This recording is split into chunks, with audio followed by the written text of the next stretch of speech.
amb els braços en alt. La fallera va inclinar el tors, a punt de devorar la seva primera víctima. Alertats per la pudor de cadàver que desprenia la valenciana, els dos estrangers van girar-se per fi al temps que cridaven horroritzats. Però ja era massa tard. La zombi, amb la boca oberta plena d'insectes repugnants, es disposava a fer el primer mos. Però, per a sorpresa dels presents, la fallera no buscava carn humana, sinó un tros de conill de l'arròs que estaven esmorzant. La morta es va amorrar a la paelleta de mida ideal per elles, mentre la senyora britànica, a qui havia robat l'esmorzar, cridava improperis en anglès. «Don't touch my paella, you Spanish idiot!» exclamava, descol·locada per la passió devoradora de la zombi.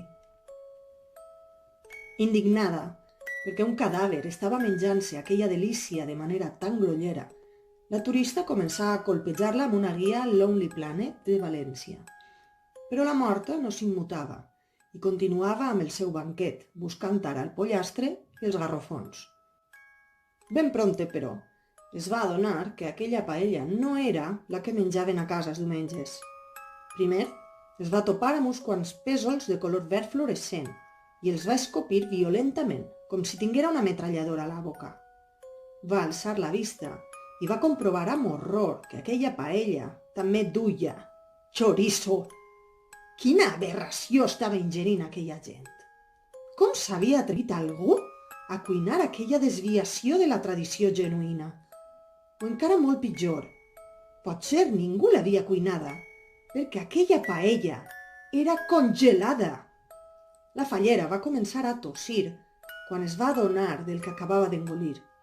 Un succedani d'arròs carregat d'ingredients col·locats a la babalà, rescalfat en un microones a les 11 del matí. Una paella d'un groc tan estrident que brillava en la foscor.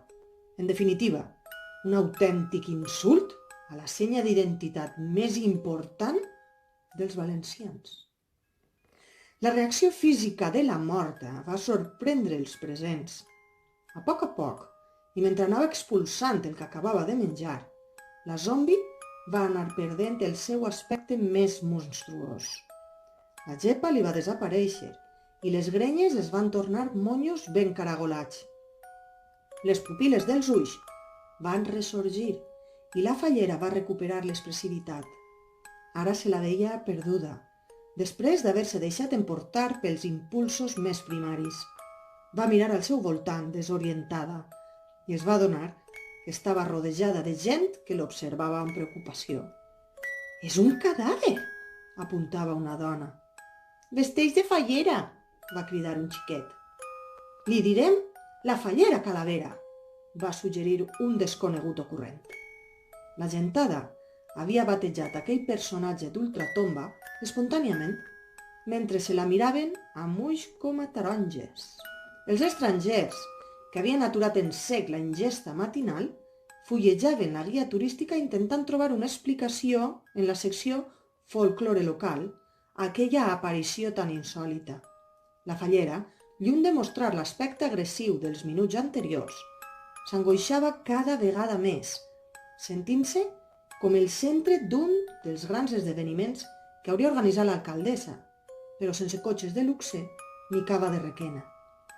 Decidida a trobar un moment per a la reflexió personal, va estirar la mà ossuda per aguantar-se la falda i, tot i la incomoditat d'aquell cancant rígid, va iniciar una ràpida fugida corrent cap als afores de la ciutat. Portava unes hores caminant.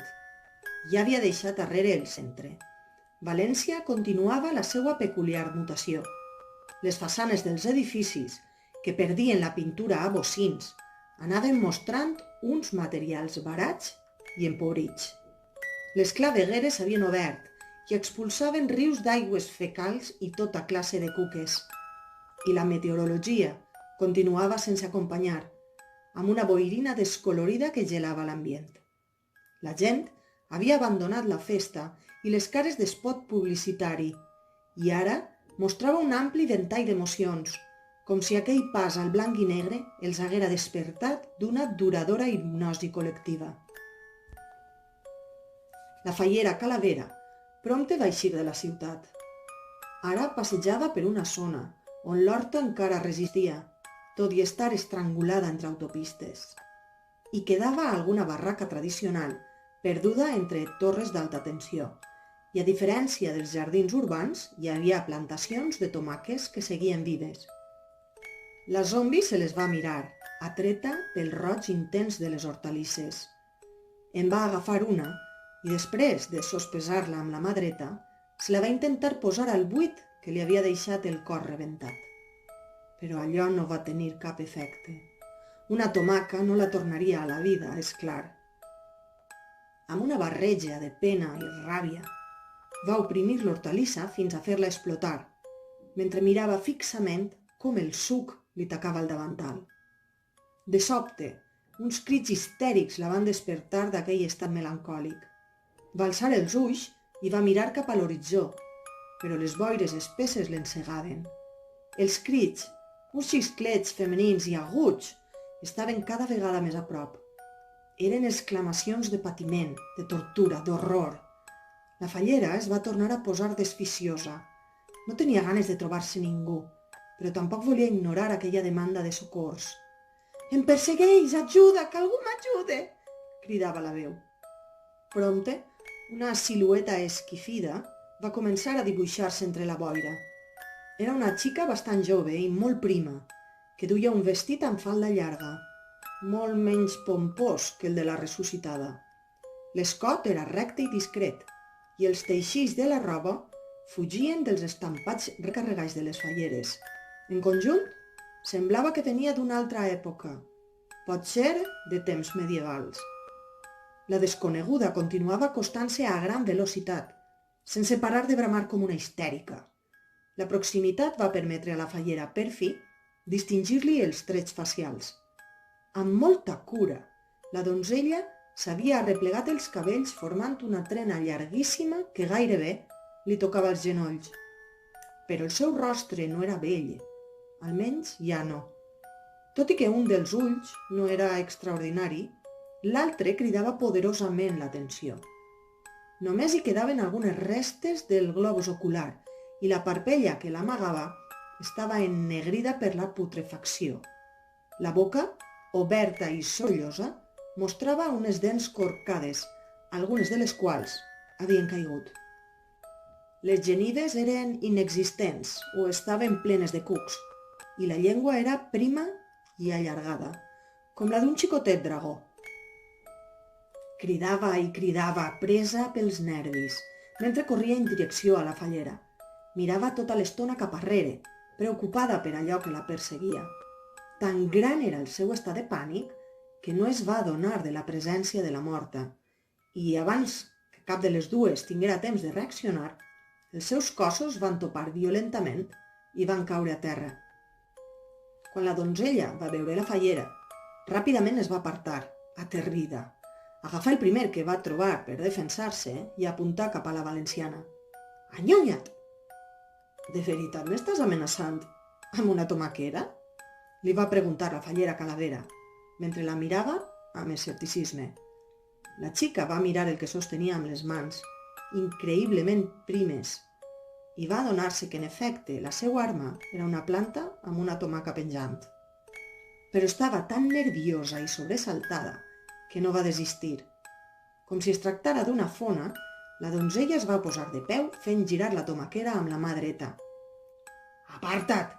De veres, que estic molt boja!»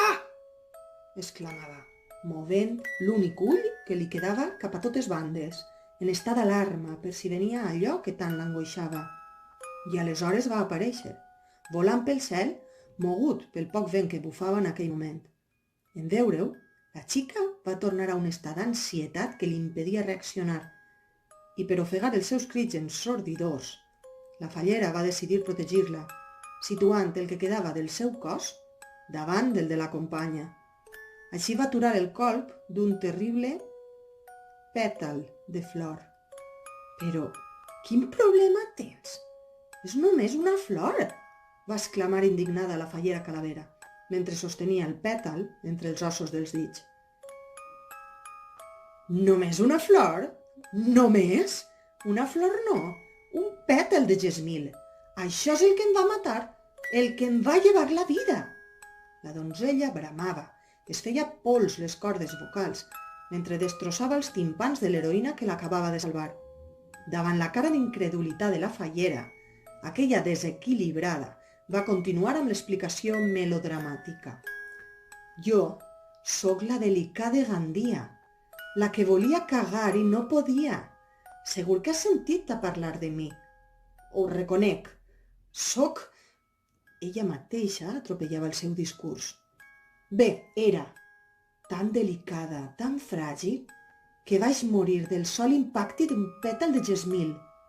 Em va caure a l'ull, a este preciós ull dret, i vaig morir enmig de la plaça Major, desagnada.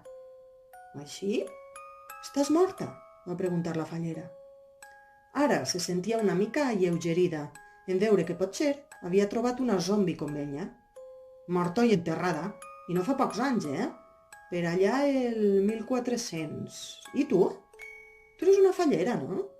Parlava ràpid i entretallada, però semblava que l'excitació havia substituït el pànic. S'acaronava la trena de manera compulsiva, com si fora un tic nerviós. Teníeu falles al segle XV? La fallera desconfiava totalment d'aquella desconeguda, però es mantenia tranquil·la i fins i tot un pèl sarcàstica. No, és clar que no, però jo tinc un problema greu. De dins del vestit es va treure una caixeta d'ansiolítics i amb les mans tremoloses es va prendre 2 pastilles de colp. No descanse ni morta. Sempre m'ha costat dormir, però quan vaig passar a l'altre barri vaig pensar que el meu moment havia arribat. Però això del descans etern, saps?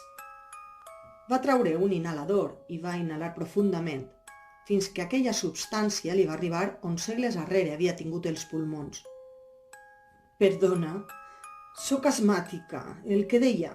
Em costa dormir i res, porto uns 600 anys amb insomni tancada en un taüt. T'ho pots imaginar? Per a tallar-se les venes. Però és clar, no tinc venes. Total, que m'he assabentat de tot el que ha passat estos anys, he sentit totes les converses dels soterrats durant segles, incloses les tertúlies infinites del dia de Tots Sants.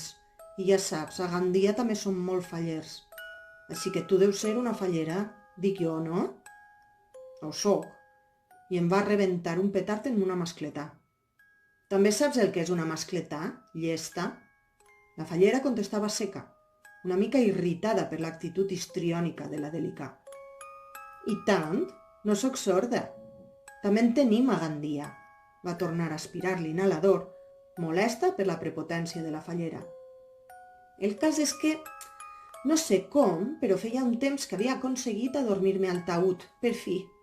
I de sobte, torna-li la trompa al xic. Esta nit estranya m'he despertat de colp, amb tanta força que eixi de la tomba. Quan m'ha vist la gent, un drama. He aprofitat per a passar per una farmàcia i he agafat l'inhalador. Alguns antihistamínics perquè sóc al·lèrgica, valerianes, lorazepam, diazepam... Fins que, pam! He eixit al carrer i ho he vist. Un pètal. Em mirava, em perseguia. He començat a córrer, fins que m'he topat amb tu. Molt bé. La fallera començava a estar cansada d'aquella xerradora plomissa. Ha sigut un plaer salvar-te, però se'm fa tard. De res i molta sort. Es va girar, educada però tallant. Va començar a caminar allunyant-se de la Delicà. La donzella va tornar a mirar en totes les direccions, paranoica per si un altre pètal tornava a aparèixer. I es va col·locar justament al costat de la fallera, caminant amb ella. I on dius que anem? Anem? Jo no sé on vas tu. Bé, de fet, tampoc sé on vaig jo, però el que tinc clar és que no anem enlloc. Cadascuna el seu camí. Però, un moment, no pensaves deixar-me ací, sola? La Delicà va tornar a entrar en pànic. Que sóc de poble! Que vinc de Gandia i no m'ho conec, això. I si torna a vindre un pètal endimoniat, qui em protegirà? Qui? Deia agitant la trena i movent les mans. Supera-ho. La fallera no va mostrar ni una mica de compassió. Va continuar caminant sense fer-li cas, i al seu darrere, la Delicà es va posar a plorar de manera melodramàtica, amb l'únic ull que li quedava. «Eres roïna, cruel, no tens cor», va dir entre xiscles. La fallera Calavera va aturar-se i per un moment es va girar, mirant-la amb indiferència. «No, no en tinc», va dir, assenyalant-se el forat del pit, cosa que va cridar l'atenció de la Delicà de Gandia. Encuriosida, va parar de plorar en sec i se li va il·luminar l'expressió. «Un moment, jo a tu et conec. Tu eres la fallera que va morir en la super-hiper-mega-mascletà l'any passat. A Gandia tothom en parlava al principi. Ja ho saps, al cementeri el tema dels morts és tendència. La mateixeta, per a servir-la. No parlaven a Gandia de quin és el responsable? Perquè porta mig dia ressuscitada i encara no sé a qui tirar la culpa. Diuen que ningú sap com va passar. Es va tallar l'emissió en directe per problemes de meteorologia. Això és el que comentaven fa un any durant els enterros, però... Oh! L'ull ara li tremolava de l'emoció. Podríem anar a la torre que tot ho veu, i recuperar les cintes d'aquell dia? Potser hi ha imatges no emeses que expliquen el que... La torre que tot ho veu. D'acord, gràcies per la informació, la buscaré. La fallera es va tornar a girar i va començar a caminar en direcció a la ciutat. La Delicà, decebuda, va seguir-la amb la mirada. Es va quedar un moment quieta, sense saber què fer. Pareixia que es tornaria a posar a plorar en qualsevol moment, però es va prendre un diazepam per calmar l'ansietat i embravida va córrer fins on era la fallera. «Has dit que portes migdia ressuscitada. No és curiós que jo també porte migdia fora de la tomba?» va dir, punxant-la, mentre la fallera començava a perdre la paciència. La vida és plena de casualitats. «Saps què pense? Que justament ara que havia començat a descansar, jo he ressuscitat per culpa teua. No sé què ha passat, però has provocat que les dos tornarem a la vida. Bé, a la vida o al que siga açò, però ara tens un deute moral amb mi. Així que si no em portes amb tu, començaré a cridar fins que et rebenten les orelles i et perseguiré fins a la... Et perseguiré tota l'eternitat». La fallera va fingir que l'ignorava, però el seu rostre mostrava impotència. Més que una comissió de secció segona B esperant els bombers per començar-la a cremar. Va accelerar el pas, pregant perquè la Delicà desistira de les seues intencions, però la donzella no va tardar a complir l'amenaça. Es va posar l'inhalador a la boca i, agafant energia amb aquella substància, va cridar amb tants decibels que els pocs ocells que hi havia al voltant van fugir en massa. La fallera va intentar aguantar. Va pensar en records feliços per astraure's, una aigua de València al barri del Carme, les últimes traques que li va dedicar la seva comissió o el dia que va saber que formaria part de l'acord d'honor. Però res, absolutament res, la podia deslliurar d'aquell turment sonor molt més intens i irritant que la super-hiper-mega-mascletà que la va matar. «D'acord, prou! va exclamar la fallera, a punt de col·lapsar-se. La Delicà es va parar en sec, només amb una condició. Quan trobem eixes cintes, cadascú se n'anirà per la seua banda. No penses que t'aguantaré per sempre». La Delicà va dubtar un moment, mentre es tocava la trena, com si consultara amb el seu llarg cabell la decisió que estava a punt de prendre. Finalment, la donzella li va allargar els ossos de la mà per segellar el pacte. «Agarra el ciri, que la processó és llarga», es va dir la fallera a ella mateixa. Tot seguit van començar a caminar juntes en direcció al nord. El sol s'havia post mentre avançaven a pas constant cap a Burjassot, el lloc on, segons la Delicà de Gandia, es trobava la torre que tot ho veu. Havien anat rodejant la ciutat, sense endinsar-se per grans avingudes, evitant tot allò que podia afligir la Delicà, les aglomeracions, l'olor de quitrà, els edificis massa alts, els edificis massa baixos.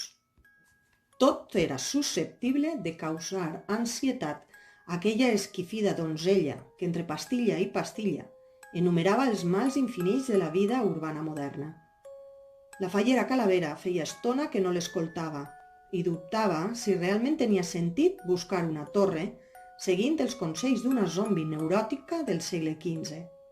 Però ben mirat, no tenia res més a què aferrar-se. Havia ressuscitat per venjar-se, per no caure en l'oblit i, sobretot, per comprendre. Volia entendre el que li havia passat, conèixer els culpables de la tragèdia que havia tingut lloc aquell fatídic dia de Sant Josep, saber la veritat.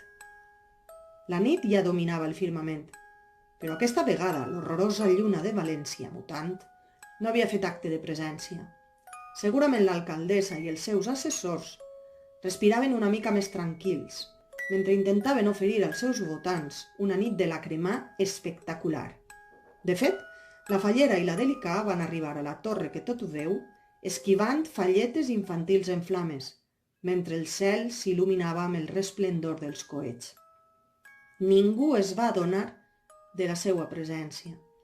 Les comissions estaven massa ocupades posant gasolina als seus monuments, alhora que imaginaven com seria la falla de l'exercici següent. «Ací la tens!», va dir la Delicà, orgullosa d'ella mateixa.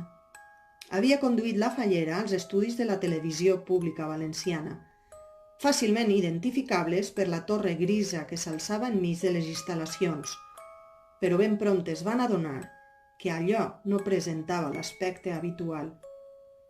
Anys arrere, la Fallera havia acudit als platós com a públic d'una tertúlia política famosa per la seva diversitat d'opinions i retenia una imatge molt més lluminosa de l'edifici que havia aparegut al seu davant.